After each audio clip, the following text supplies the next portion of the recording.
experience the full power of the dark side. Dark side of the Force is a pathway to many abilities some consider to be unnatural.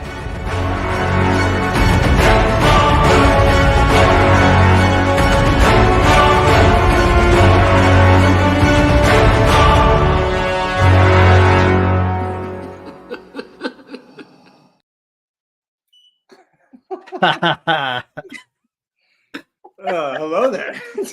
Hello there, Mando. I was like cracking up. I was thinking to myself, "Oh, I'm muted. I'm over here like doing yes, beyond the power." I'm watching Rory put on the helmet in the bottom, and I was like, "Oh my god!"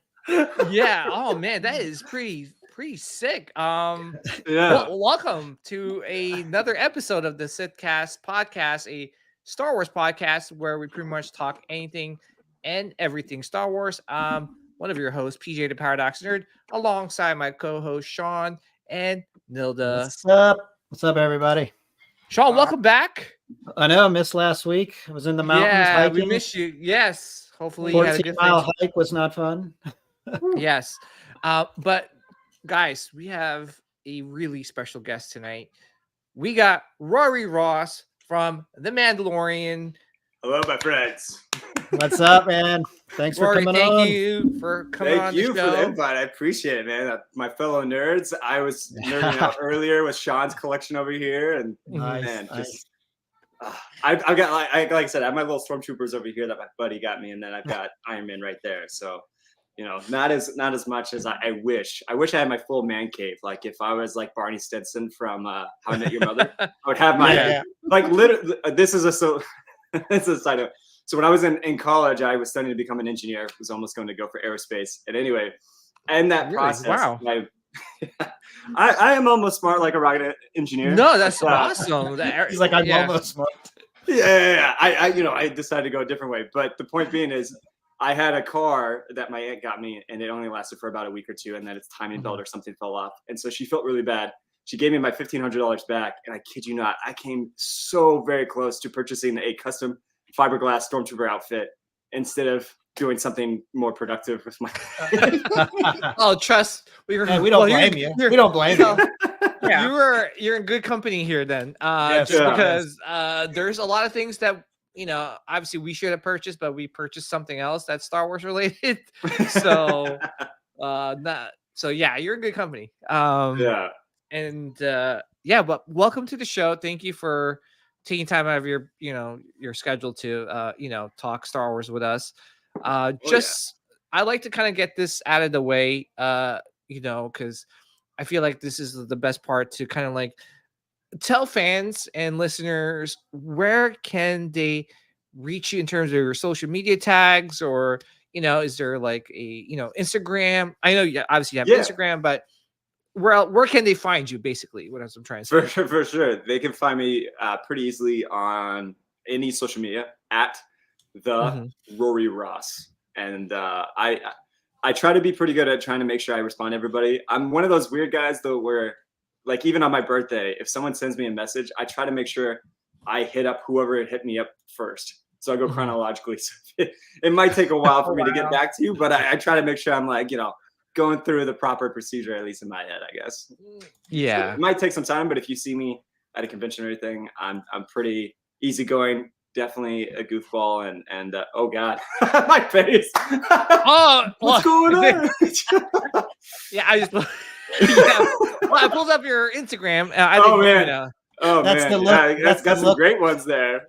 That's the look where he's like, I should have bought the stormtrooper outfit. I know. I know. Well, usually like, that's the look. Usually that's the look like my wife gives me when she finds out I bought another Star Wars collectible. So how much was that, Chewbacca? He's like, the movie's over already? What's happening? Rory, just know you might end up being a meme. Oh man! I'm okay with it as long as it's done right. Yes. But then, oh my gosh! And then you have, if you scrolled up just a little bit with that bald head there, that was up just a little bit. A little bit more. Oh, this one. No, the one right before that. up there. You see the bloody. Yeah. So if you've seen Talk to Me on from A24, I actually we did a publicity stunt for that. So basically at Comic-Con, it was a weird time. I got asked to be a signee at Comic-Con. I was super excited, and then the strike happened, and it was like, what do we do? What can I do? And A24 hit me up, and they asked me to be a part of their thing. And since they're an independent company from AMPTP, I was able to do this. And so we had people watch the premiere, and then they came to this little gathering, essentially, and we told them that it was going to be a photo booth. And so in the movie, they grab a hold of this hand, and they say, talk to me. And what happens is then they see a dead person, and they say, wait. And then it possesses them, and they kind of have this like weird body high. So in the photo booth, we had them hold the hand, and it said, talk to me. And it gave them a countdown, and all of a sudden everything went black. And then I came out like that as the creature from the movie. Hell no. You would be getting punched. Oh man, I got Carly King. I got quite a few different people. I saw Carly King's video. Yeah, Carly posted the video. She was freaked out. And then afterwards, I decided I would party with all of them. So then that's the video of me just like out there in full costume and just rocking out with the DJ and the rest of the people after. That's awesome. Were people dancing with you? Well, it was funny at the very beginning. I think people were like, "Oh my god, it's this!" And like some people like ran, but I also couldn't see because of the contacts. So I had to have my handler kind of like walking with me. And then finally, I just remember there was a dance circle, and then the filmmakers, the brothers, came over and they started dancing with me. And after that, I think everyone was like, "Oh, this is dope!" And and then I had my hair like really long and strands, and so people were just like, "Ah." So it ended up being pretty fun at the end. Well, I was gonna say, A24 is an up and coming like movie production company. I watch, was it Talk to Me? Mm-hmm. And I thought it was a really good horror movie, and it's one of the best ones I've seen recently. And it was very like it was one of those things where like, whoa, the ending was like, cool, freaky, awesome, like yeah. So it was great to see like a actual, because I feel like you've got Saw and you've got Scream and all these other movies coming out, but that one. And those guys are YouTubers. So they started with doing YouTube videos and just being kind of dumb and stupid. And then they took all this and created this. I think it was like a $2 million budget. And they only had one person that was really known. And that was, I forget her name, but she's Eowyn from Lord of the Rings. Yes. And so that was pretty cool. That was, definitely pretty cool.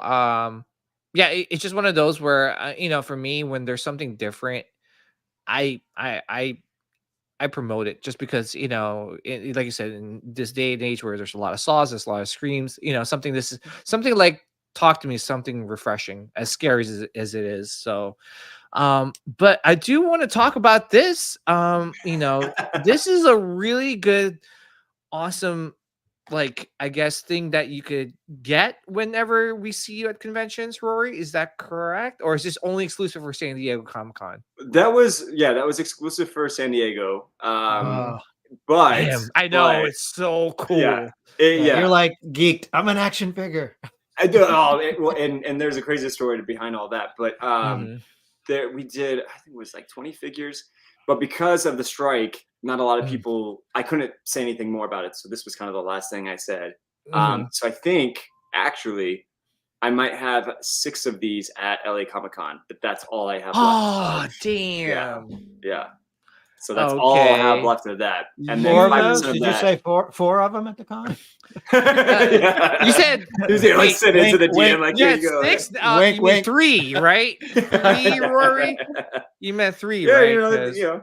He's already down to 1. What's going on? Guys, I'm sorry. Whoever missed out, you missed out. So right. But that's awesome. And we want, like, usually with a lot of guests that come on our show, we definitely want to get to know you first in terms of your your Star Wars fandom, and obviously how you're one of the few questions that we ask is, what are your top 3 Star Wars movies of all time?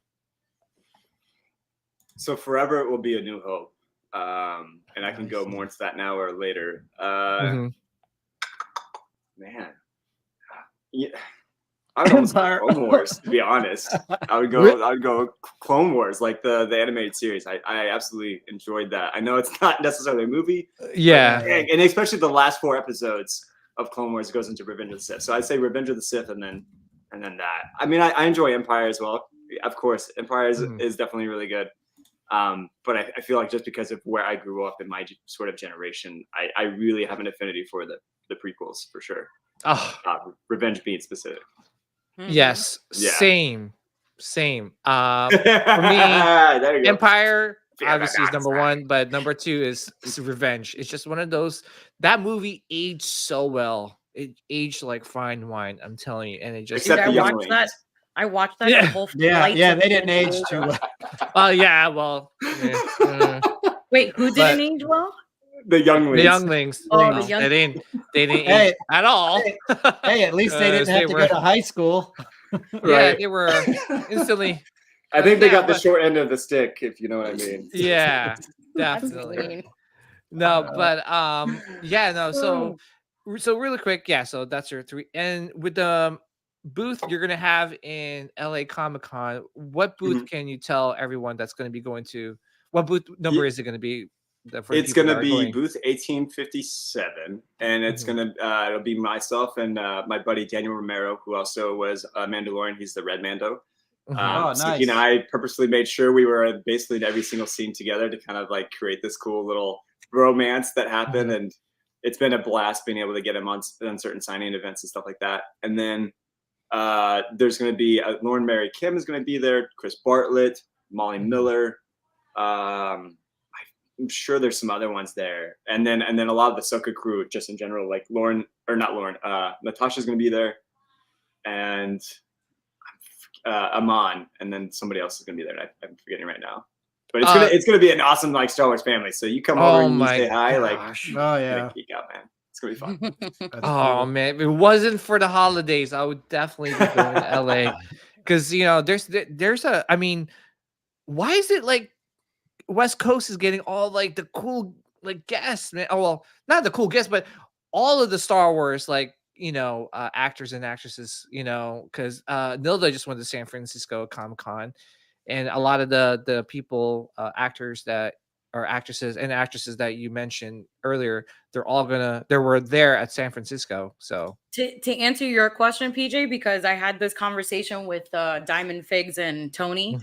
I truly think that the reason why San Francisco Comic-Con happened on Thanksgiving weekend, one, because, the 3 main, actors, especially the one main actor, Mark Hamill, I think if they would have done that at like a MegaCon, it would have been, a poop show. It would have been super packed, where at this show, it was busy, but not as busy. It was not the busiest Comic-Con I've ever been to.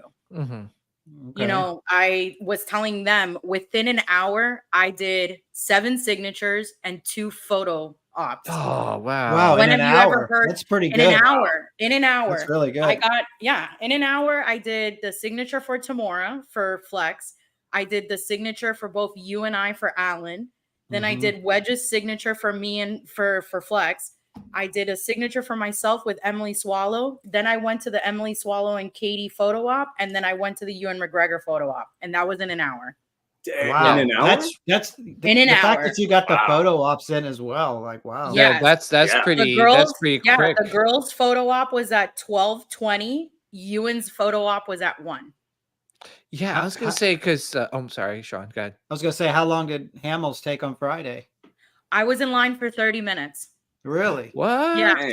And the funny thing was with Hamill's thing, I originally had my photo op for Saturday, and I was able to go on the Epic Photos website, and I saw that I guess a few people dropped their photo ops and changed it for another day. So there was a slot for group 1 for Friday. Nice.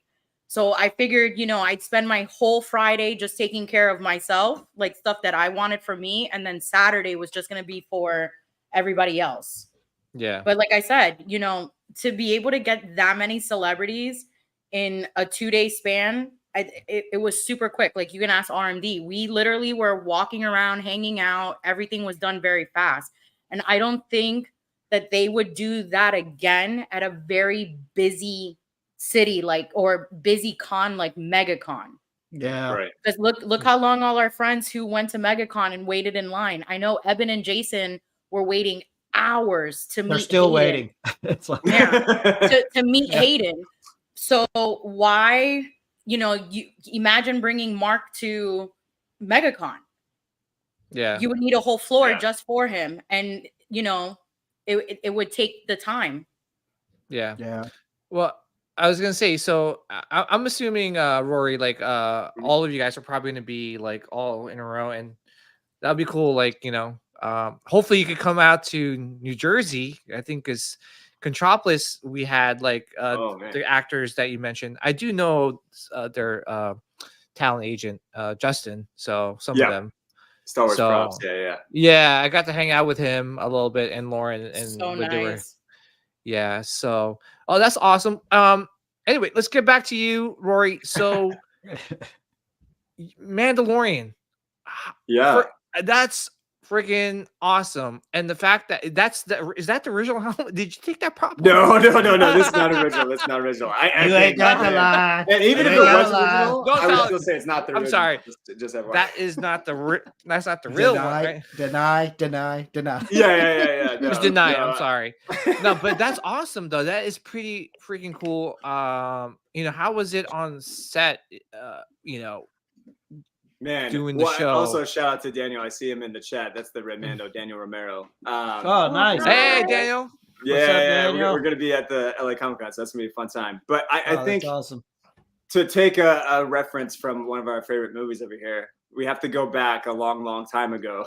Because when I was a kid, I grew up in Iowa, so it was a small town. I grew up on a farm. It was kind of like a zoo, which had like emus, ostriches, Russian boars, all this kind of stuff. It's kind of crazy the more I look back at it. But at that critical time, about 6 years old, I contracted a rare fungus on the back of my head. And so basically what was happening is I thought it was just my hair falling out, which I was like still freaking out. I was like, oh my God, like my hair, like the face that you saw earlier. Or however I did that. That's what I thought. But it actually was my scalp literally falling off my head. My mom was like taking chunks of it, and it was like, what do you do? And this is 97, 98. So it was dial-up internet, I remember. And they sent a sample to the CDC. It took them about 2 weeks to get back to us. When they got back to us, they had me go to the back entrance of our local hospital. They put me like my head into a towel, and they said, don't stop, don't go home, don't go eat, go straight to Iowa City Children's Hospital. They're waiting for you. And so we took off. And when we got there, they had us go to the back entrance of the hospital. Hazmat team came out in like the yellow suits and took me into a decontamination chamber and went through this whole process. And I was freaking out because what do you do as a kid? You're like, what's happening? I don't think there's any zombie movies at the time, but I was still like, how old are you? 6 years old. Oh my God. Wow. Yeah. So, again, I'm just freaking out. They also missed an IV in my arm. It was this whole ordeal. And the first day I was there, my mom being a very smart and wise mom, and I love her to death. And shout out to my mom. She's watching this. But anyway. What's up, Mom? Hey, Mom. Hi, Mom. Hey, Mom. Moms are the best. She went to the media library, and she brought Star Wars: A New Hope. And that was the first time I've ever seen Star Wars. And so being able to resonate with them, being on a farm, there was a lot I could, sort of acknowledge and feel in my own life. And then just him overcoming the insurmountable obstacles that he did, the freaking Death Star. That was sort of the thing that gave me hope and inspiration while I was there, because I was there for a month. And while I was there, I finally got moved from I got moved away from the contamination chamber, whatever the heck they had me in, to the infectious disease ward, but we were close to the cancer ward. And I remember like going through different, surgeries or checkups or whatever, but there were kids that would get better, and there were kids that that was the end of the line from. And so, it was something that, was petrifying, scared. And it was, I remember watching A New Hope quite a few times. And so that was what, allowed me to feel okay. And when I left, it was like, I don't know what I'm doing with my life, but whatever it was, I wanted to try to bring that same hope and inspiration to people like Luke Skywalker did for me. And so that's awesome. It's just been kind of that journey. And I left home at 13 from Iowa because of kind of an Uncle Owen, Luke situation wasn't right for me. And I dreamed of something bigger. And so I left home on my own, went to a private school, and found a way to like work 2 different jobs, scholarships, etc. And then that's when I went for the aerospace engineering. And the first time I came out to LA was the Jet Propulsion Laboratory open house for the Mars Curiosity rover. So my name is on Mars right now on the Curiosity rover, which is pretty dope. That is freaking wow. That's cool, man. Yeah. So and like if someone wanted to do a crazy deep dive, I remember I think 2012 or 10, somewhere in there, I went to, it was this really cool exhibit, and I don't know if they're still doing it anymore, but it was where science meets imagination. And it was all about how science and Star Wars, infuses to each other, whether it influences one or the other sort of thing during these different time periods. And what's so funny is I have a picture of me with Boba Fett, with a Tusken Raider, with a Stormtrooper. And like looking back at this, I'm just like all these, and I came out for E3 in 2016 when Battlefront 2 came out, Battlefront 1, the remake, which honestly I'm still all about the 2004 Xbox One, but that's just me. But I have a picture, with a 501st member and stuff like that. And so it's just these different moments. And then those figures that you showed, my girlfriend, who's the best ever, shout out to her. She may or may not be in the room, but yeah. Yeah. Go girlfriend. She got me one of the best gifts I've ever gotten. So in 2021, I think, I had decided to put out my dream about being a Jedi, being Luke Skywalker's student at his Jedi Academy specifically. So it was called Born to be a Jedi. And so in November of that year, she commissioned a awesome Christmas present of me as a Jedi figure from my buddy who did the Mandalorian figure. And then this was 3 months before getting on Star Wars. And then all of a sudden I did a photo shoot with a friend, Tim Bremer, who dresses up as the Mandalorian sometimes in Burbank. And, we did a lot of skits and stuff together. And he was, during the strike and things like that. But we did some photo shoot over there where they debuted Boba Fett in season 2 of Mando. So it's right over near my house. And so we did some shots. And then all of a sudden, about 2 months later, that's when I got the invitation to be a Tusken Raider on Book of Boba Fett. What? Wow. Yeah. Wow. Yeah. So, was that an aha moment where you're just like, holy crap? It was a crying moment, to be completely honest. Right? I was on Tatooine the first day. So it was just like, that's as awesome. I'm putting on the robes, it was just this whole surreal moment of being like, I'm on Tatooine. Like, this is is nuts. And feeling the sand and realizing sand does indeed get everywhere and it stays with you for a really long time. Were you like, I just hate sand? Yeah, I couldn't at the beginning because I was like, oh, I just love sand because I'm here on Tatooine. And then maybe towards the end, I was probably like throwing sand on himself. I'm baptizing myself in sand. I'm like, I'm one with the sand. Well, I was gonna say, the Tusken Raider is obviously like one of the most iconic characters in all of Star Wars, and just I can't imagine the feeling when you're putting on that helmet and that outfit, how cool that feeling must have been. Like especially with the helmet, you're like, oh my god, this is the Tusken Raider. And we got introduced to that character in A New Hope, and that must have been like full circle, like watching it like for the first time and then just coming back big time. And I think what was even cooler about the whole experience was finally having a deeper, I don't know if understanding is the right word, but showing the complexities of just humanity in general. Like, just because one particular group decides to do something, that doesn't mean that whole group as a whole is what they are. When we saw them in New Hope, it was that they were savages sort of thing. And so being able to see them as a community and being able to see that not all are the same was a really cool experience, and to be a part of that storytelling. Sorry, 1 second. But it just hits me, it hits me in the feels. Yeah, still trapped in the lungs.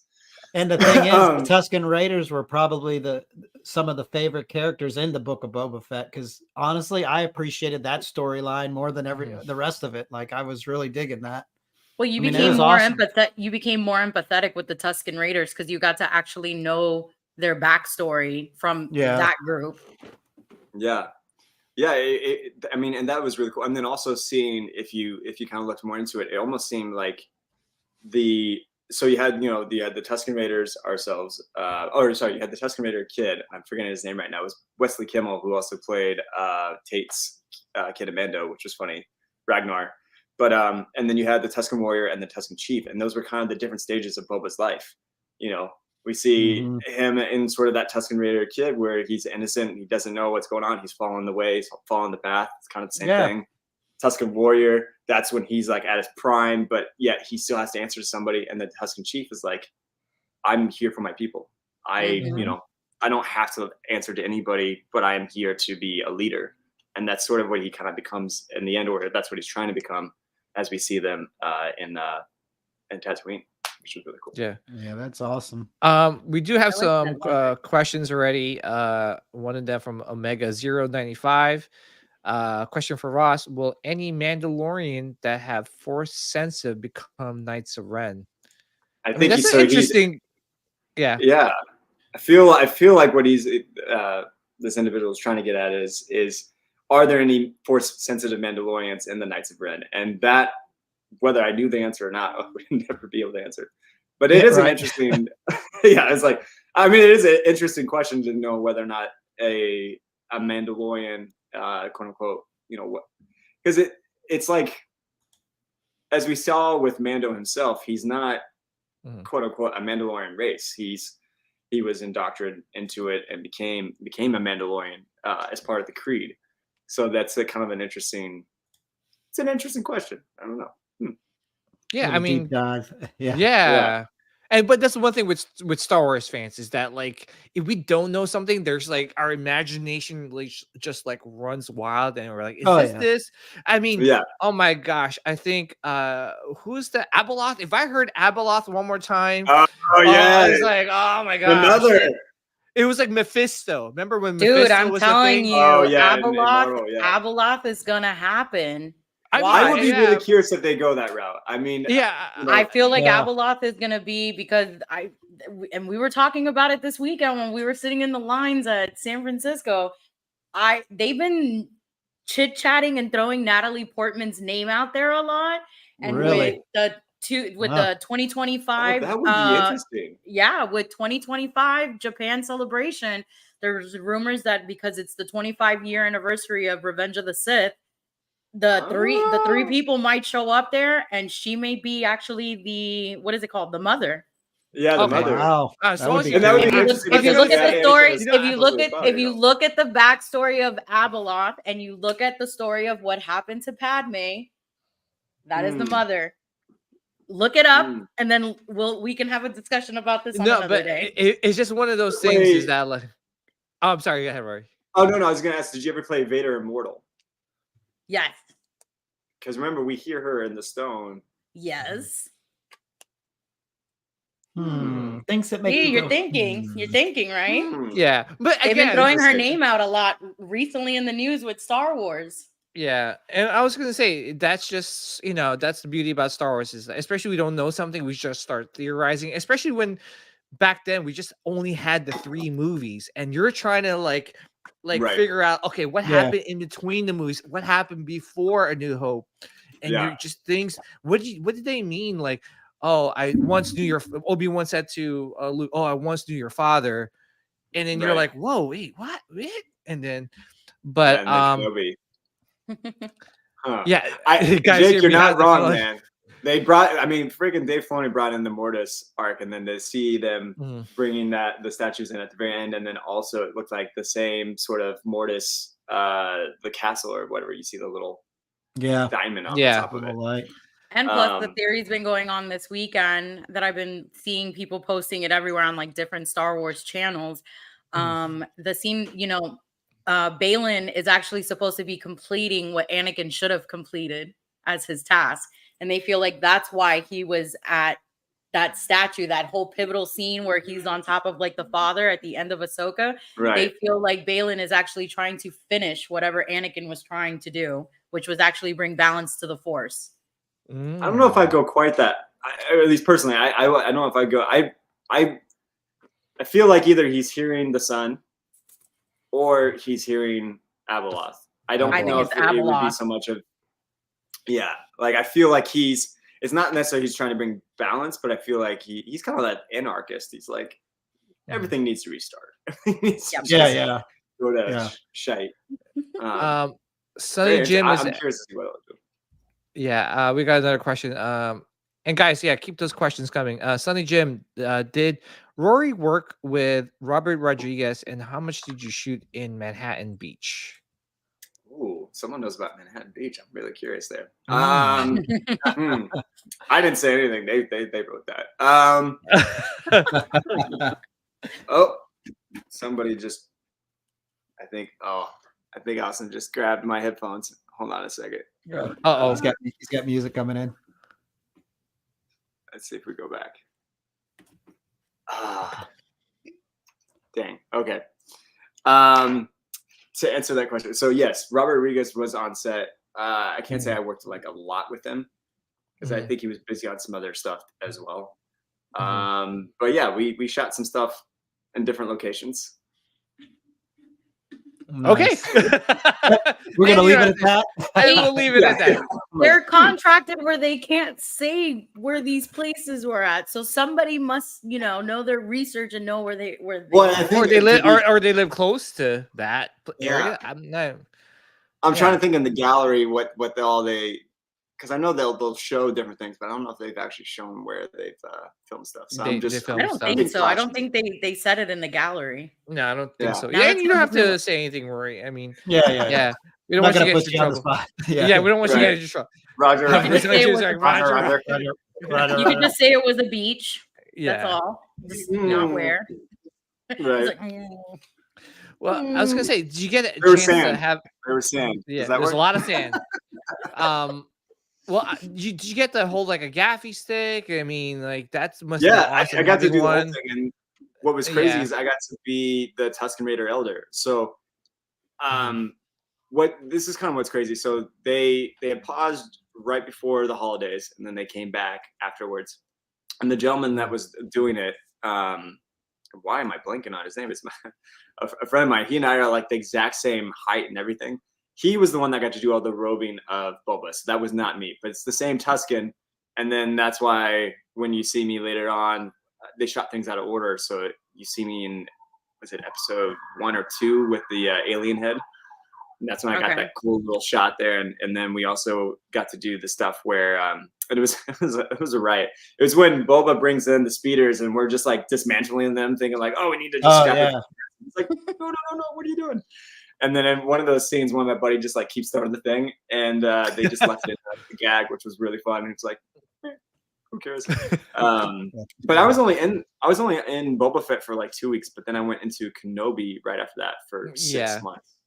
Oh wow! I was gonna say, you played a stormtrooper in.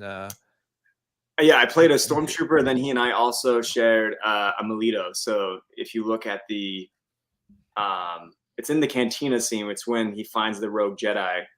There's an insectoid, and the Melito it was Sarlacc Plank. No, what is his name?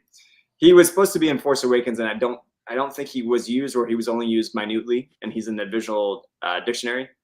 But anyway, so the Melito, we got to actually like do the mannerisms because up to that point there wasn't really any live action of that, and so we kind of got to like act like we were insectoids and this whole thing, which was really fun.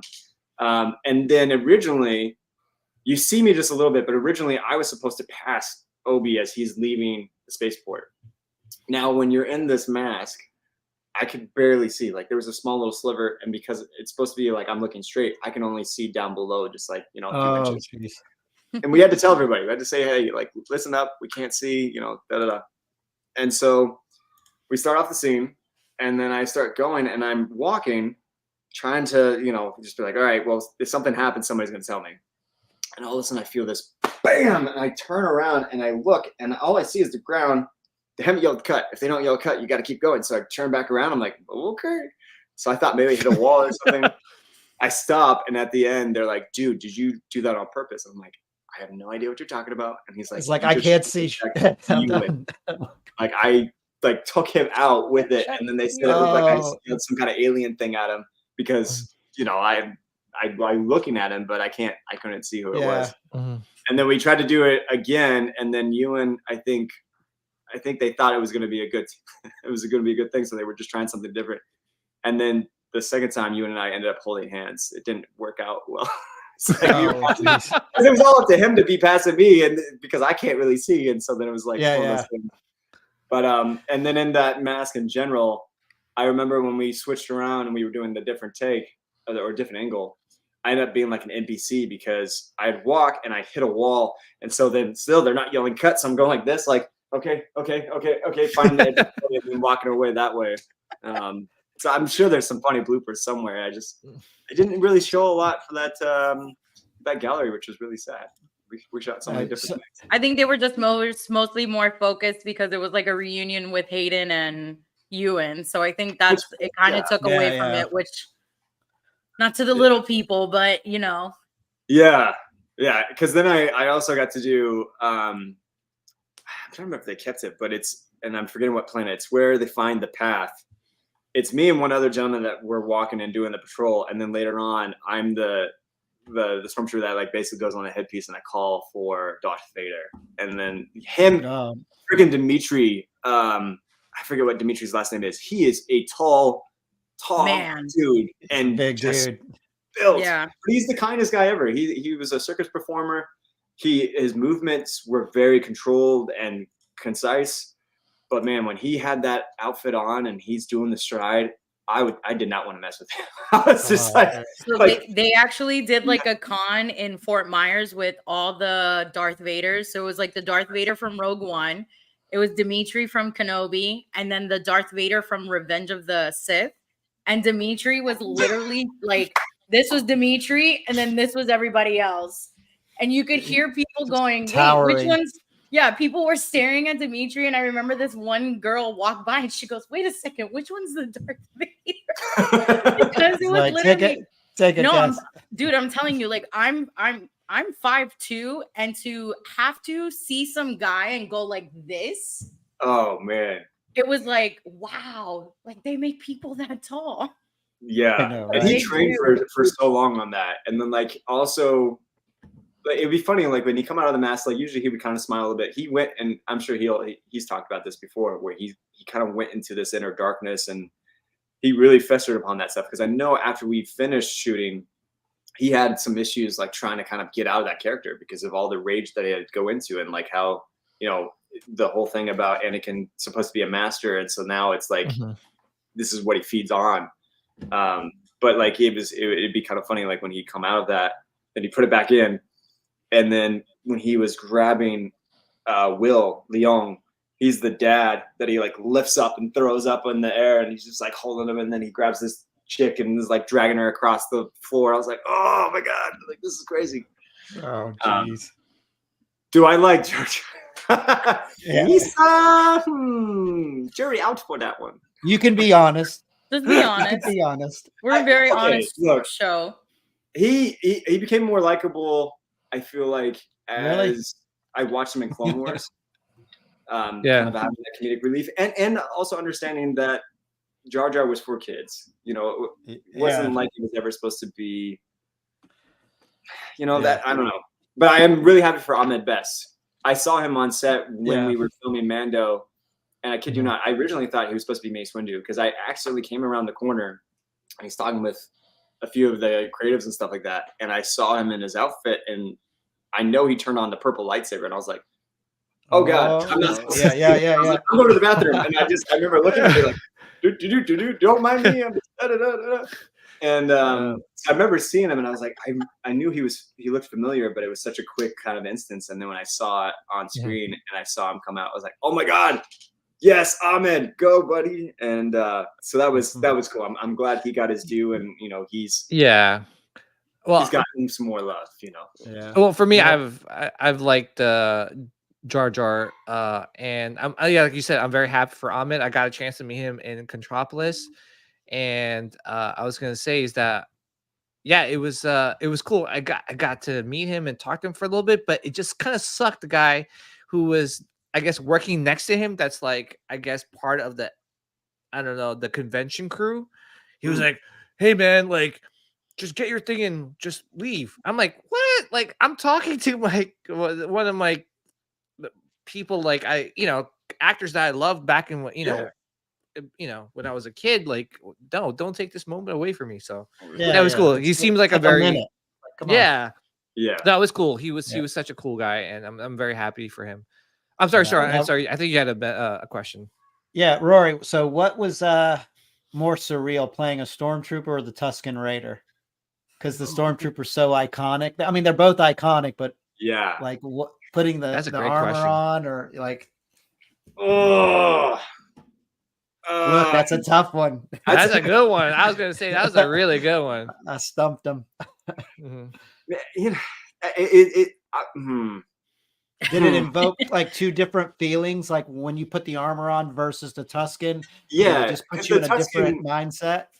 Yeah, I mean, the Tusken, you're on Tatooine, and you're realizing you're creating more of this backstory, right? Because again, like what I said before, we only saw him in one light, and so to know that I was creating, like, we're showing more of the community and everything else, that was amazing. That was really, really cool to be a part of, and the guys there were great. Warren Prue, who was the stand-in for Ewan, he's actually the one that got me on Kenobi, which, always shout out to him. I really appreciate that. And then on the Stormtrooper outfit side of things, that was a lot more cumbersome. I'm not gonna lie. It was always like arching the back a certain way to try to make sure to relieve the pressure. You had to release the plate just a certain way in order to kind of semi-sit down, because you had the detonator there. But on May the 4th, on Star Wars Day of 2022? 20, no, it would have been 2021. So 2020 is at the end of it is when I did the Born to Be Jedi. But 2021, May the 4th, I did 16 hours on set, and that's when we filmed me as a stormtrooper, where Ewan comes in his Jedi robes, and somehow I don't recognize him, and I basically say, "Move along." And then also seeing Tamora right there, as the veteran, and just being like, "Oh, this is so cool to have this inner connectivity of the prequels to the sequels," was really, really cool. Yeah. So that was something else, and to just be a part of that legacy too, and even some of the bloopers of Kenobi in that realm was fun. And I got to do a few different creatures, but I don't think you can really compare the two because of the historical and the kind of cultural iconic they are. You're right. Yeah, the Tusken Raider, and then also the Stormtrooper, and being one for the Empire. Did you feel like you had more screen time as a Tusken or the Mando? Ooh. I think I would say Stormtrooper. You see me quite a bit in the Stormtrooper. Okay. The issue, though, is with the Stormtrooper, my outfit is not that much different from everybody else's. And so in terms of trying to distinguish which one is which, and I had a buddy of mine who was with me who documented everything on that stuff. And I wish I did. I think my brain was just like, one, I was trying to make sure I wasn't accidentally, crossing any lines or anything like that. And I was just like so focused on the moment, which was really, really cool. But I definitely forgot certain pieces, but it was cool to see me in the gallery. I was like, whoa, that's awesome. That's like, pretty dope. And then same thing with the Mandalorian gallery, which was also really cool. But that Mando outfit's thick. Getting the significant outfit was pretty. Oh yeah. So this outfit's badass. So PJ, going back to that photo where it's all of them. Oh, sorry. Yeah. So that was my question that I had to ask you, because personally, like, I love the Mandalorians. My favorite scene from this whole entire show was when it was all of you guys in the cave, and like Mando is just walking by like all stealthy and like badass. My only question for you was, when you were there watching how everything was being filmed, were you just like looking around going like, oh my God, I'm literally part of this Mandalorian crew? No, the scene that you're talking about is when they come and they show us the water. Yes. Okay. Yeah. Or the living water. No, that was pretty crazy, because at this point we'd also shot things out of order, and I'm trying to remember which one was shot first. I think that was a little bit later. So it was kind of weird to kind of bounce back. And in my mind, I sort of created that, like, basically I'm like the armorer and Paz Vizsla's kind of like guy. And so like whatever they decide, that's the way I go with. So originally when Bo comes in, I'm like, apostate, get out of here, that's my whole body language of being like shaking my head or just kind of like looking frowning upon her. But then when she becomes one of us, I'm like, yeah, how's it going? Yeah, that's right. Hey, buddy. This is good times. I love how you damn you apostate. At any point were you sometimes like smiling in your mask going like, hell yeah. Oh my God, yes. At any point, I feel like every point, and then also trying to be like, because the thing with the helmets is you have to be so careful on your movements because it's easily telling. And so I know some people might argue like, oh, that's not like really acting, but it really is because your body is talking about the story and the context and what's happening. Like how do you really feel about this person? If I'm like a bobblehead, I'm not going to be looking really military or anything like that. So you have to be very still and allow those things to kind of like go through and be showcased through the helmet, it's a really interesting thing. I know Pedro's talked about it too. And, but it's so true is you have to be very aware of how you're moving your head and what you're trying to communicate. Otherwise you may end up trying to communicate the wrong thing or at the wrong time. And so basically your body language can give away like how you're acting. 100%. There's a scene and they cut out a lot. Yeah, nodding constantly. They were at the beginning. I think I was nodding a lot, like, oh yeah, this is this is cool. And it's like, oh wait, no, this is not a military dude going like this, Yeah. Still, but there's a particular scene that we did. It's when Bo is doing the sort of plea to go back to Mandalore, and they go in on me a lot because I'm over there by the armor, and I just kind of go like this, like, really. Like, we really want to go back to Mandalore. And originally, I had a line of saying, like, why would we go back? It's cursed. And unfortunately, they took that out for, whatever reason. And because we shot for many nights on that particular scene. And there was a lot more. There's drummers and all this thing. And there was, like, this drum off where basically the drummers get intense from both sides. And then it accumulates. And then it's like, this is the way. And like, I remember when we shot that, they actually wanted me to be the one for the coverts to stand up first, and then Tate stood up, and then my buddy Daniel stood up, and then it was like we were kind of getting closer to Simon, to Axe Wolves, and to Mercedes as Koska.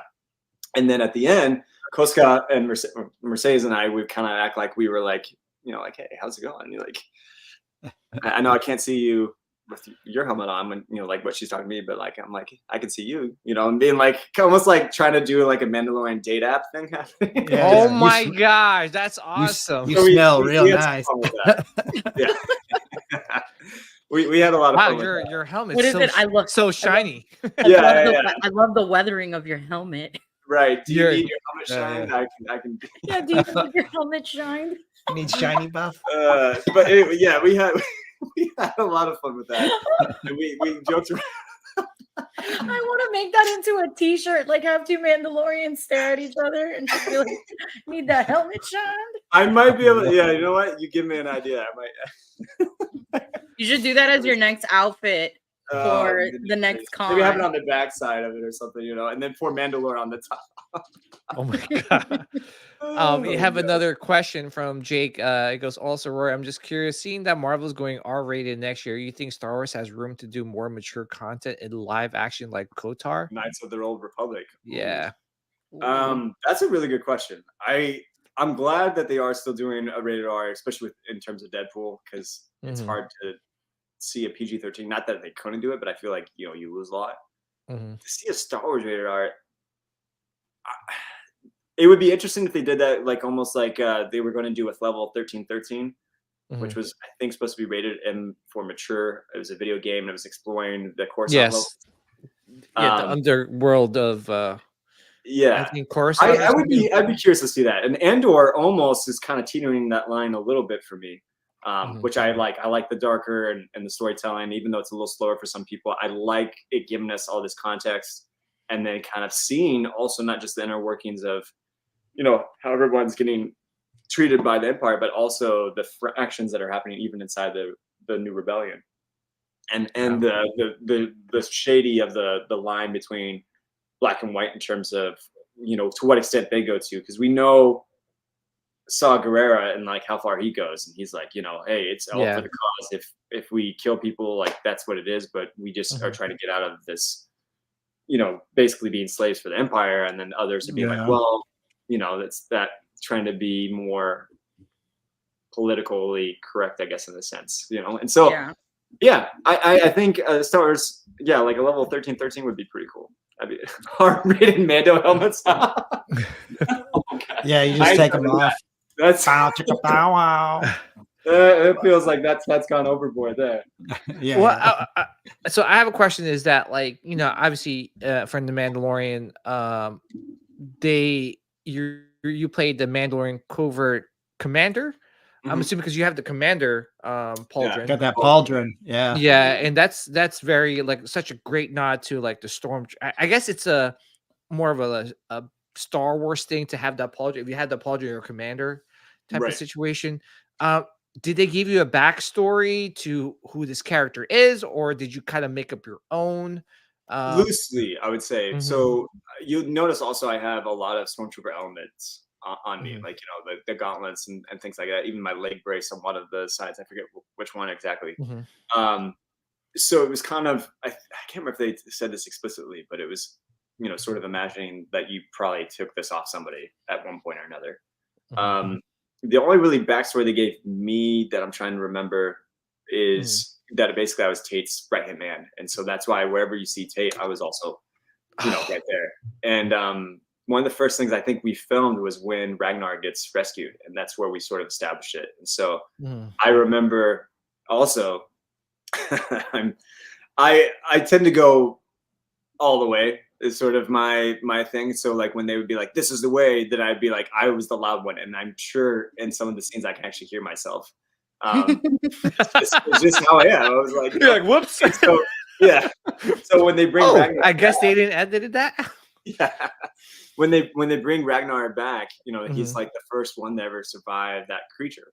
Where we've actually brought somebody back. And so it was supposed to be this momentous thing.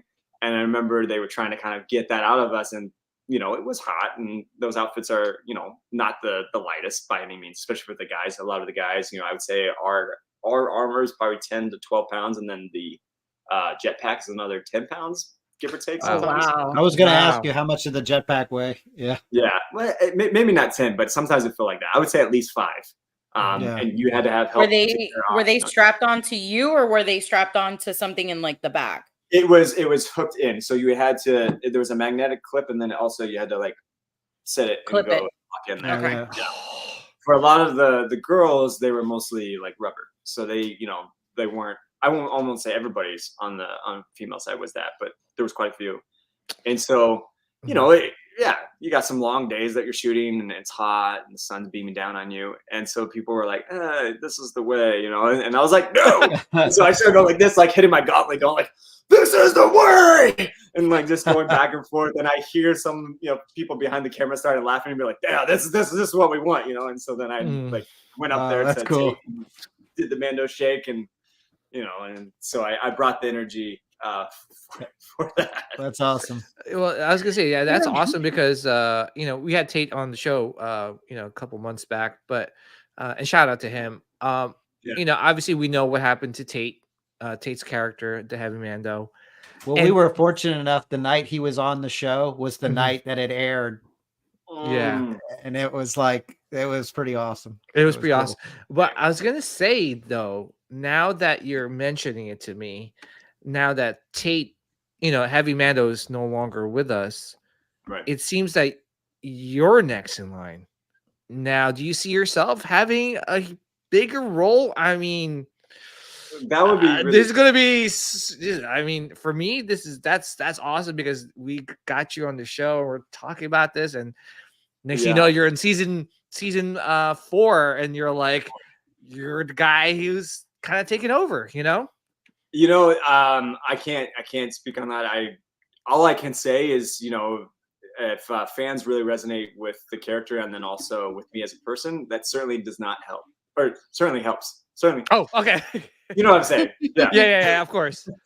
That would definitely help. So, I mean, the more fans resonate with me as a person and a character and all that kind of stuff like that, will go a long way. And now that Dave Filoni is the chief creative Who knows? Who knows? I did survive. Yeah. I am alive. Yes. Yeah. Yes. And you Yeah. look badass. Yeah. Yeah. Yeah. I I've love gotten a that lot of Mando love. outfit. I will say Dave knows me. He said me by name a few times on certain occasions. So, there's hope. Good. There's hope. Yeah, that's awesome. There's No, always hope. Yes, I was gonna say it's okay. Yeah, I'm kind of geeking out. Let's ask another question from the from the from the Oh, chat. sorry, Uh, I stole Pat's. Okay. Did you get to keep any of the props or anything? No. What? No. We won't say anything, by the way. No. The answer is Okay. always no. Always no. No. Pat. No. And no. also shout out to I'm trying to remember Roman's last name, but he's the one that made me this particular helmet. Unfortunately, my rangefinder is off because my girlfriend accidentally dropped it. No.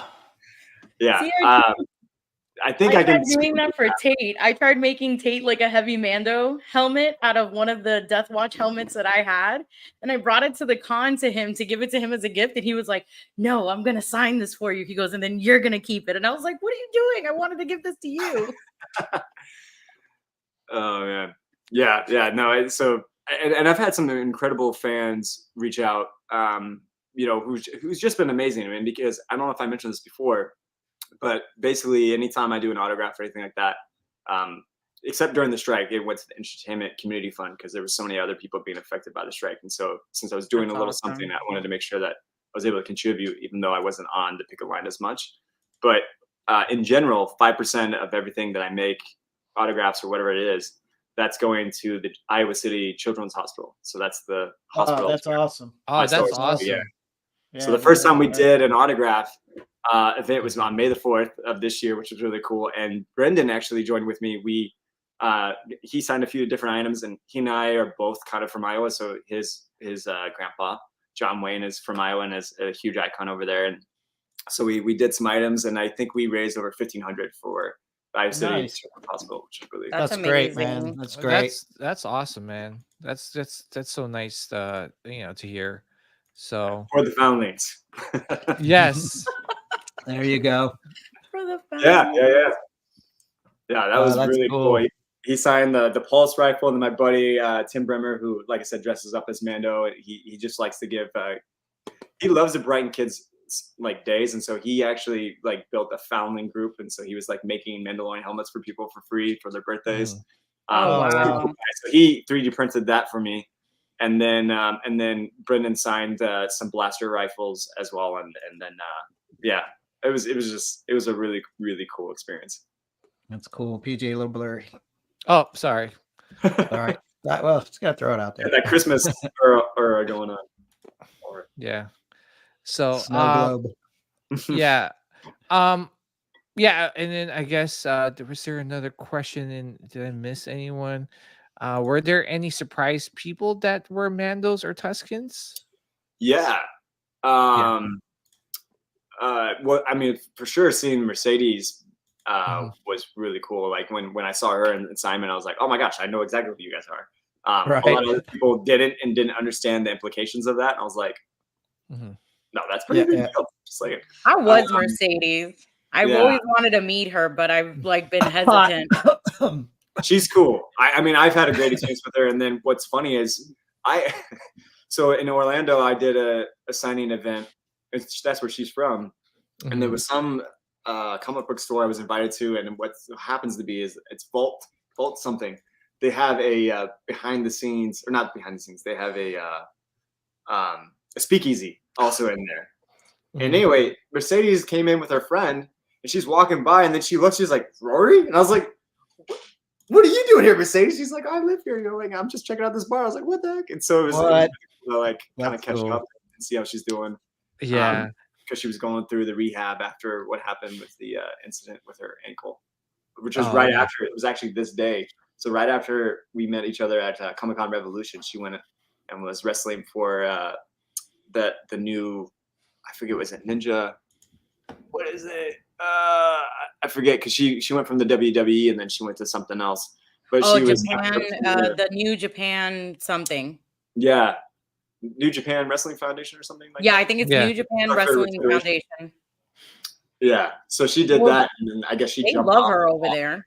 rope and rotated her ankle and I think broke it. And so she's been on rehab for some time, but I think she's doing a lot better now. But she's great. So Nilda, definitely go see her next time you get a chance. Okay, I will. I was gonna say is that, I mean, like, I'm looking at the figure you're holding, the Black Series. Isn't like how was the feeling when you saw that figure, like, you know, of your character, like on the shelves or online or anything? Like, how did that was a fan that made that. Oh, that was? That was a fan, so it's not an official Black Series as of yet. Really? Because that looks, I mean, but there's Funko Pops of you, right? I believe so. If they're Funko Pops, I'm not aware of this as of yet. I know there's some other different Mandalorians, but I don't know. I thought there was no covert. Well, I mean, maybe not. There's covert Mandalorians, I guess. Yeah. Okay, I thought there was. There hasn't been. What's really weird as of right now, they haven't had any of the Red Mando, which is my buddy Daniel and myself, and we're like in that quite a bit compared to the other ones they've been releasing. So I don't know exactly what the thing is. I got scanned, so I know there's a potential of that, but who knows? I'm not in charge of that aspect. Oh, okay. Yeah, I mean, because I mean that figure looks pretty damn real. Like, you know, that looks like a real, like a Black Series thing. So, well, I was gonna say, you know, the fact that you know, putting on that costume must have been so surreal. Number one, number two, did you like the color scheme of that? That is so like very subtle. It's like, you know, it's different, but not too like too colorful. You could if you could say that. Yeah. It's just basically what I'm trying to say is badass. Yeah. No, they shout out like they did such a great job with that Robot Cloud. I'm blanking on his actual name right now. I was like, that's what he goes by on Instagram, but he's the one that actually painted the whole outfit itself. And then Marcus, I forget what Marcus's last name is, but he also did a lot of the design on that. And Trooper Bay was the one that did the pauldron. That's who that's from. Oh wow. Yeah, I was gonna say, I mean, I'm pretty sure you know, some of these companies are gonna like take advantage and try to like make some of these like outfits, you know, like the new Novo, you know, we had Hasbro, you know, they make the Black Series helmet, you know, they made multiple like Death Watch and other different types of helmets. So let's just say if hopefully they do make one, so I could come bring one to you if I ever see you know, come across you at a con, and just have you sign it. But yeah, that's pretty cool. Do you get to modify? Ooh, I don't think so technically. What's funny is, so because we shot things out of order, you'll see like all of a sudden it's a solid, you know, paint job on the chest, and then all of a sudden I come back to battle, and then it's like all marked up, and so it kind of like kept going, oscillating between the two, where it was a little bit more scarred, or it'd be all of a sudden completely clean. I don't think I actually got any say too much on like a personal thing. Yeah, I'm trying to think if, other than, you know, sort of that backstory that I gave myself, and just I did not think that much of Bo and Bo for the most part during the series, especially when she wanted us to go back to Mandalorian, and then, you know, later on it's kind of like, okay, I get it. But yeah, no, I mean, it was just a lot of fun to be able to do that. And then for a second, I also played one of the pirates, which was interesting because that was, you know, how they shoot different things and shoot the angles. So what's funny is, I think if I remember correctly, I ended up being one of the Nikto pirates, and then my Mando as me is like the one that's like has my weapon on him. But when we shot it, it was like maybe the pirates weren't there. I can't remember exactly, but it's, you know, you're doing a lot of different things. And then what was really cool is going from Kenobi and then literally getting the request of like, do you want to become a Mandalorian? I was like, yeah. Do you have to ask me that? Of course.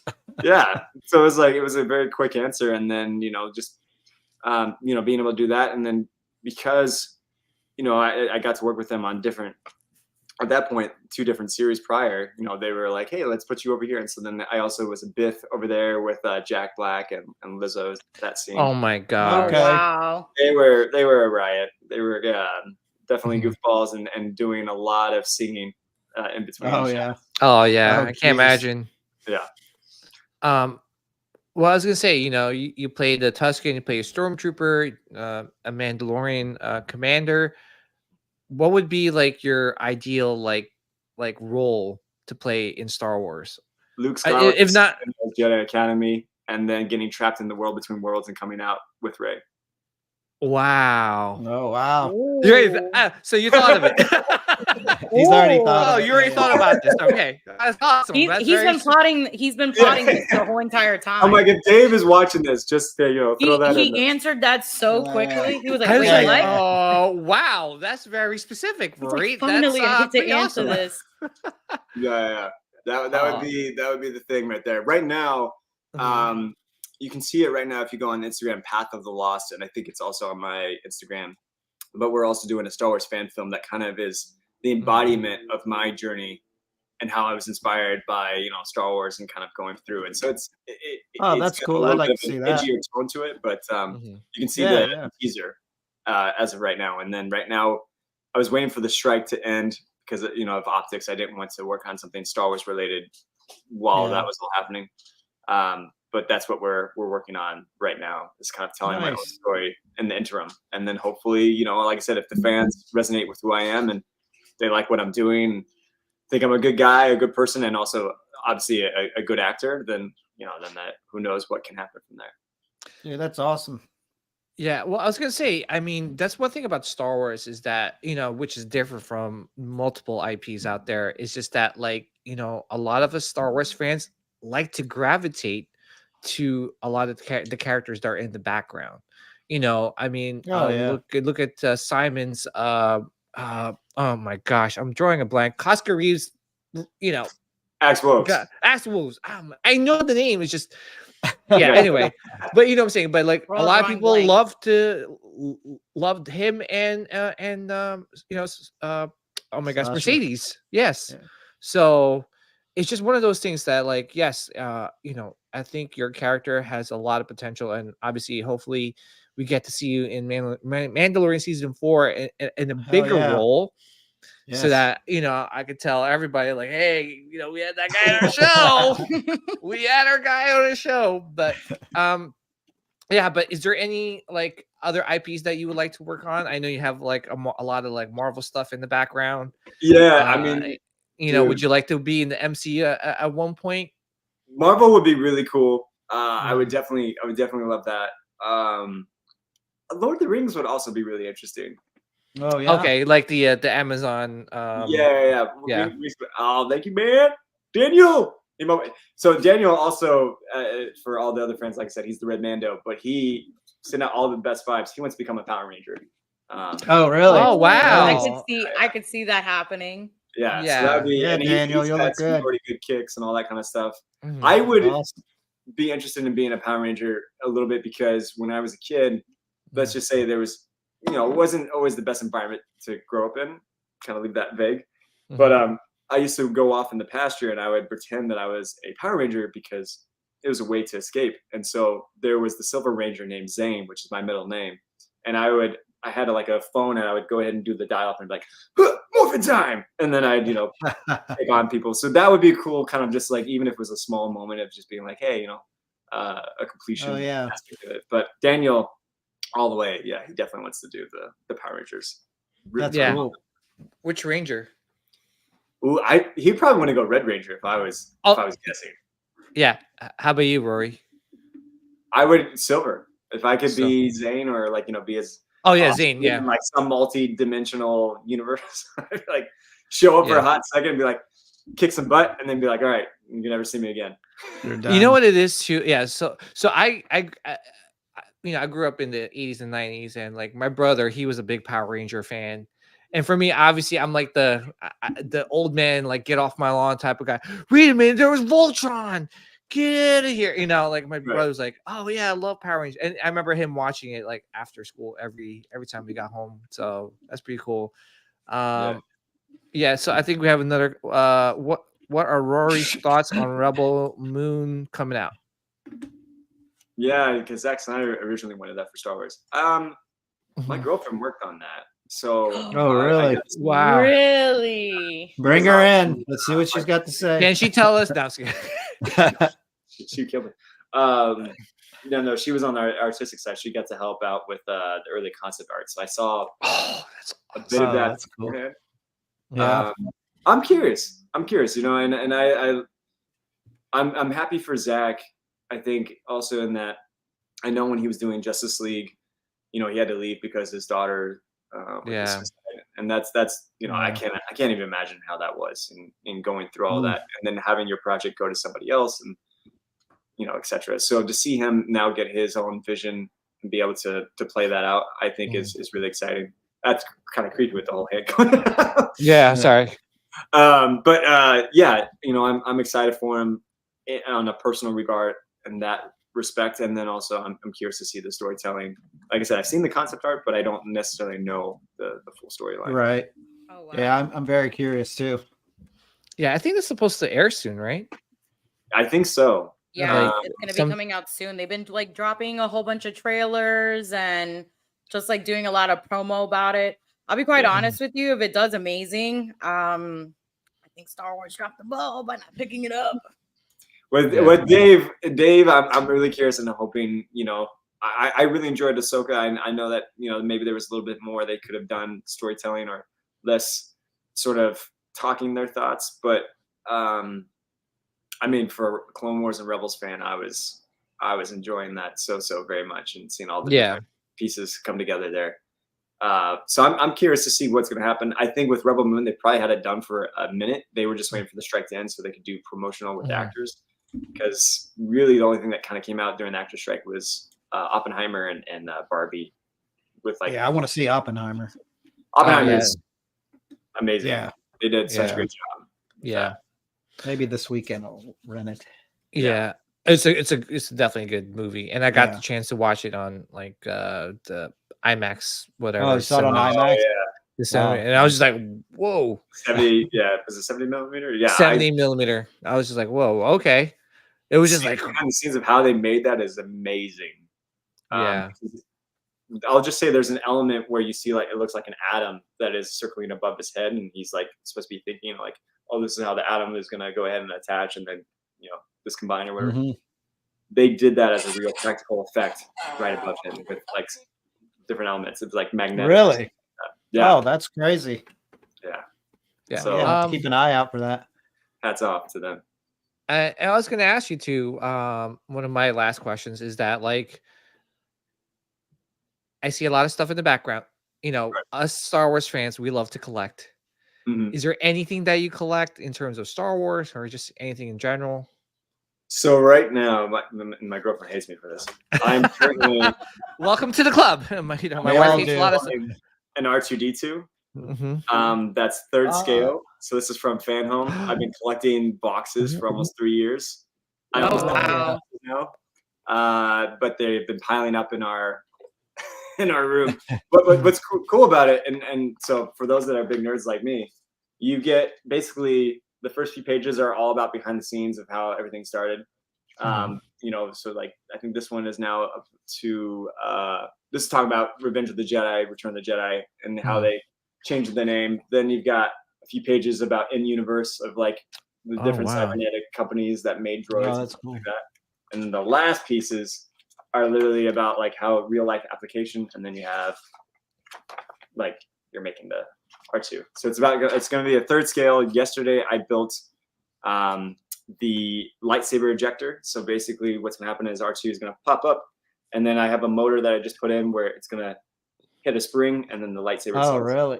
Oh, that's cool. That's cool. And it also has an operational arm. I finished the leg, so it has the motor built into it, and that has a motion detector, so that it's able to do infrared light. That will different objects. Really? Wow. Something. That's cool. Engineering brain is still a little bit there, but I love this kind of stuff for sure. Yeah, that's. Yeah. How long is it going to take you to complete it? Now that I have almost all the pieces, I I'm trying to do almost like a box a day right now because I've kind of had a little bit of a break. Yeah. So who knows? But I've been kind of posting it a little bit here and there of like, where I'm at. I think right now I have some of the pieces on the table. I think today's is building the other leg, and then I think I'm building one of the sensors too, but I can't remember. Sweet. Yeah. Well, can I say if for me, if I have no creative side, no like I can't build anything for my life. But anyway, if I did, and I had have a creative side, PJ. You make videos. You yeah, you have a but I'm creative talking side. about, Don't say you don't have one. but it's just one of those things like if I like say if I build an R2 and that has like that could pop out the lightsaber, in return, like in Return of the Jedi, Yeah. I would be so tempted to actually do a somersault like Luke did. Like, Who said I wasn't? oh man. Yeah, because it's just one of those things like, oh yeah, it's working. All right, get on a trampoline and try to like Right. do the somersault and do it. That would be the first thing I do, but I'm also weird, but yeah. No, my buddy and I actually want to do a full rendition of Revenge of the Sith lightsaber fight between Anakin and Obi-Wan. Oh my gosh. Do it. So oh my gosh.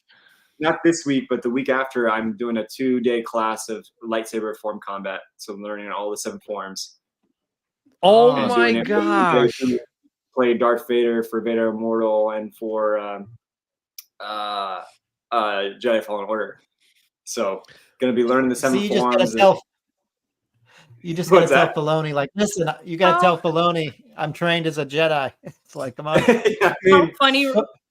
Put me in, How coach. funny that Rory is talking about that because recently me and one of my really good friends saw that on Saturdays, I think it's like an hour away from because I moved, it's an hour away from me. They have these like lightsaber Jedi training classes in Miami.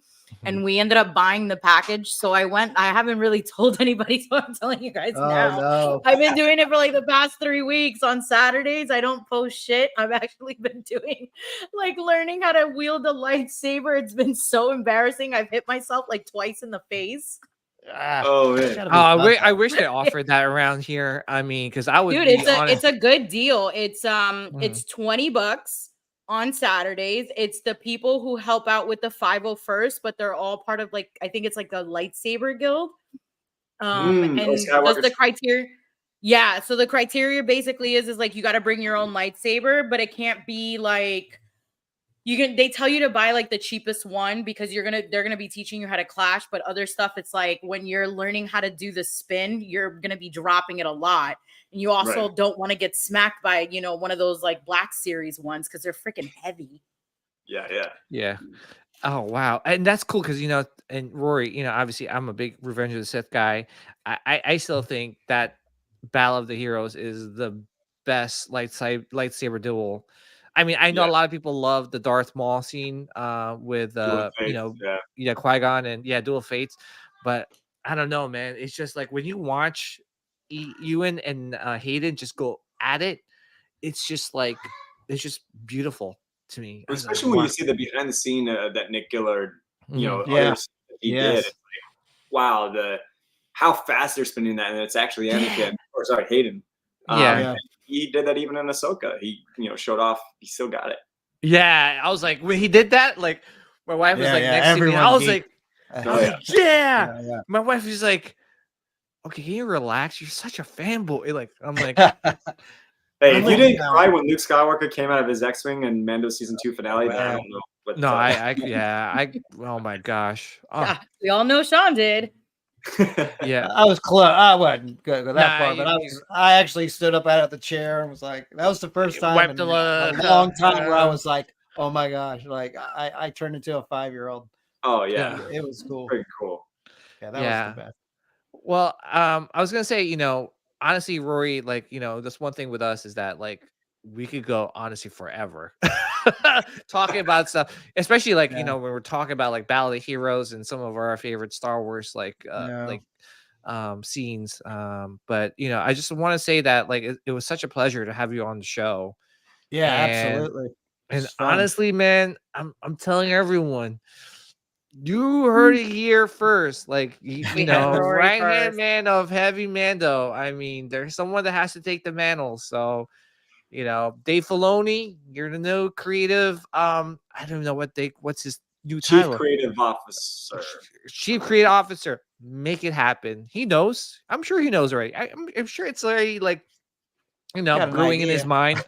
Yeah. He's like, I was like, wait, Heavy Mando's not here, so who's gonna be next? Well, Okay. I'll say this definitely once if people wanted to help out, once I start posting some of the lightsaber stuff, feel free to share that wide and far, and that'll And tag Oh, yeah. Filoni. Oh yes, Yeah, we'll do it. We'll do it. And honestly, we're gonna tag Filoni. And you know, obviously, guys, please check out Rory's Instagram page, and all his other social media pages. Please support him. Go see him in LA Comic Con if you're around the area or going to the con. Again, what's the booth number? 1857.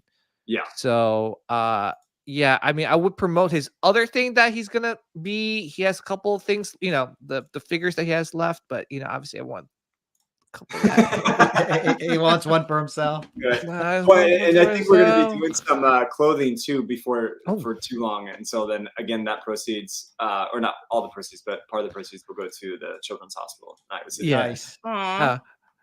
Yeah, and by the way, I'm just kidding. Obviously, you know, like, you know, for the figures, I was gonna say, Rory, can you bring this back if it sells out, man? I mean, this is like pretty freaking awesome. I got to It's talk just to my like- buddy Daniel I Lowe do it over at Blue for Box them. Designs, but you know, hey, never say never. Yeah, can you? Yeah, You know, everyone in the chat. I'm sure everyone in the chat wants one. How much are these going for, just in case if someone is there at the convention?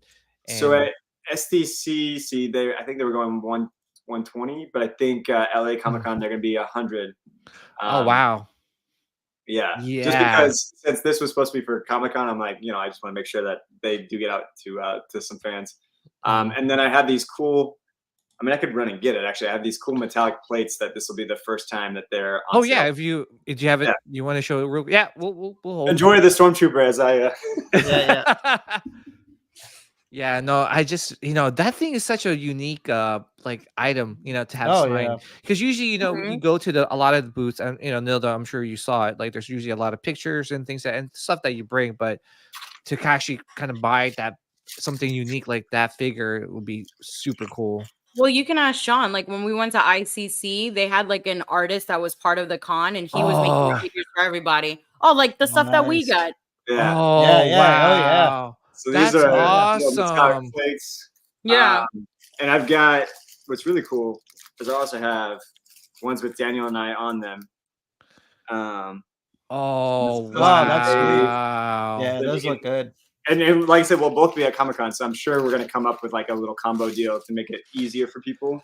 And then I've got Stormtrooper, Mhm. and then I have one, the last one I'll show you after this guy. This is pretty cool. I like it. That is sick. That's really Oh, cool. yeah. That is Yeah. sick. We have a friend.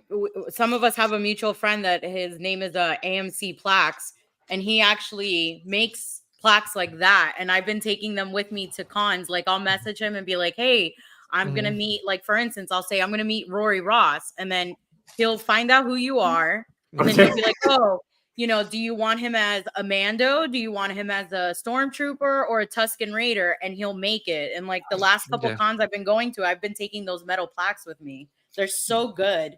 Yeah, Those and look you know, great. and you know what? That's This just already. is my. Oh, let's see. Oh, What sorry. That's that's no that. lighting. It says all. There we go. Oh, it's got all says three of them. Oh, it's That's got all all the three. three Nice. photos. Oh my gosh! You know, Rory, That's that really like cool. that's just half. That's more than half the battle, honestly. You know, because you know, sometimes I go like, you know, if I go to a convention, there's, you know, I know the actors and actresses that I want to get their signature for. Sometimes I bump into someone, I'm like, oh man, I wish I got like something that, and that's cool that you have that on your booth. So Yeah, and they're not a photo; it's an actual like a metal plaque. Yeah. So Oh, I'm yeah. gonna be. I'll just say I'm gonna be in London in April with potentially some bigger old school Star Wars actors. So that's why I have some of these for that. But yeah, Nice. That's cool. Yeah. It's gonna be real fun. And then something's gonna happen in Dallas. I don't know if it's been announced. Actually, let me check before I say anything. I'm like, okay, because that one's gonna be huge, and I don't think it's been announced, but it'll be me and some really well-known Star Wars actors, I'll say. Well, I was gonna say, come That's to New awesome. Jersey. Come to New Jersey. I think I am going to New Jersey actually in March. Okay, I'll see you there because I live here. And when you come here, I wanna, if you get some free time away from the convention, I'll take you to get some, take you around and get some pizza, the good ones at least, And oh, it does look like. Hold on a second. That they did announce it. Oh, it just says guest coming soon. okay, no, okay. Well, you heard it here first, just in case, Yeah. Okay. Well, I won't. I Or won't you- say or who. you didn't hear it. I'll announce myself. I'll just be like, but here I'm gonna. How do I? I'll put it in the chat here.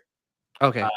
All I'll say is that you definitely, if you're in Dallas, you won't want to miss this. It's gonna be pretty dang cool.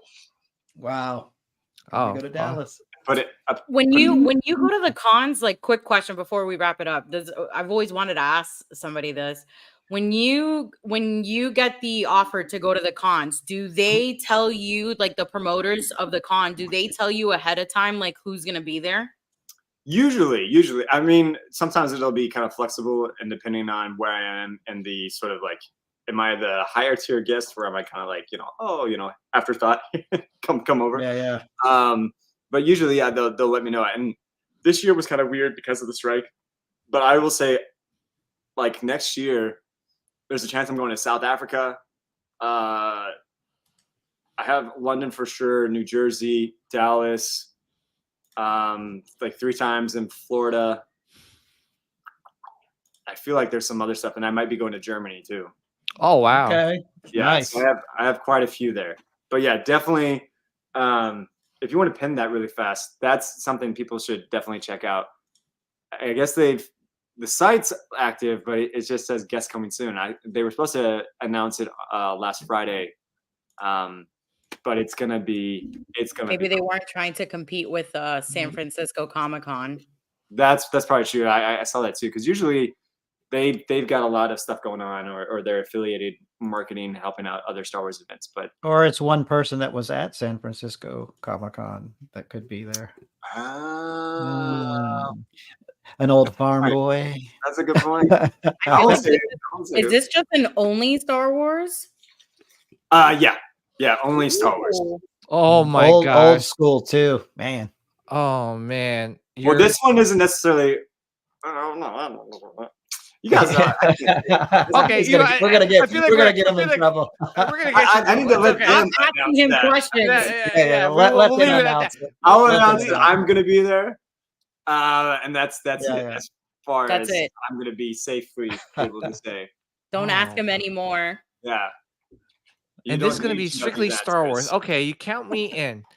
Count me in. Because, that's one thing, too, is like I always, for me, it's like I'm getting old and I just can't do like big conventions anymore. So whenever I go to conventions, I just strictly just go to the Star Wars things and then that's call it a day.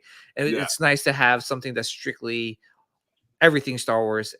Usually Celebrations is the place to go, but it's so hard because now they're so spread out. Plus, on top of that, now they're going to different countries that some people can't go.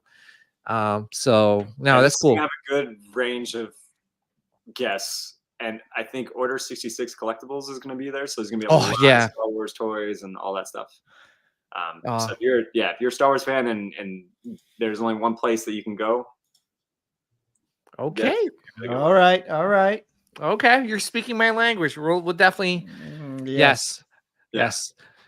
So, what was the name of that convention again, just for the audience, so they can Rebel Scum Con.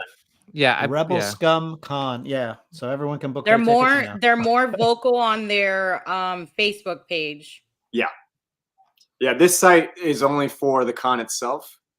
The Rebel Scum conventions. Rebelscum.com is their thing. So that's why I feel like maybe they just they just launched the site, but they haven't, like, as you said, because of SF. Right. And I know they're waiting on a few different answers, but I think they're gonna get them in soon. Oh my gosh. I can't wait. I can't wait. It's not that far of a flight for me. I just went to Texas recently. Yeah. So it's gonna be fun. And I think we're also this isn't official, but I think we were in talks of also, the idea is I am in the works of trying to get my outfit made from the show. You know, oh, cool. And then I want to, anywhere I go, whether it be the day before or the day after, I'm going to go to that hospital in that area and do a hospital visit with the outfit. So that's wow. amazing. So yeah, that's awesome. Do man. something there in Dallas, both for the Dallas hospital and I think also for Iowa City. Yeah, that's cool that you do that. I think that's great. Yeah, it's good for, like, you know, especially the kids, you know, that you go visit. Yeah. So that's awesome. But you know, we're looking forward to well, I'm looking forward to seeing you in person at some point next year. I'm going to make it happen. I just want to say thank you again, you know, for taking the time out of your day to come, you know, hang with us in this podcast. Yeah, this has been fun, man. It's been fun. Yeah, it's been a lot of fun. Like I said, like we could go on forever, but you know, we don't want to like take up too much of your time. Yeah. But all right, guys. Yeah, please check out Rory Ross on all his social media platforms. Go see him in LA Comic-Con. And I just want to say thank you to everybody that tuned in tonight's show. I really appreciate it. We'll be back tomorrow for like a special, like, you know, because we just want to catch up. We're gonna play catch up. We've got a lot of guests lately. Yeah, we got. I'm sure there's a lot of stuff to talk about. So, yes, a few things, and we'll be back tomorrow at 8:00 p.m. Eastern time. So we'll see you guys tomorrow. Sean, Nilda, another one in the books. And Rory, thank you so much again. And to everyone, may the midichlorians be with you guys always and forever. Take care, everyone. Bye. Strike me down with all of your hatred, and your journey towards the dark side will be complete.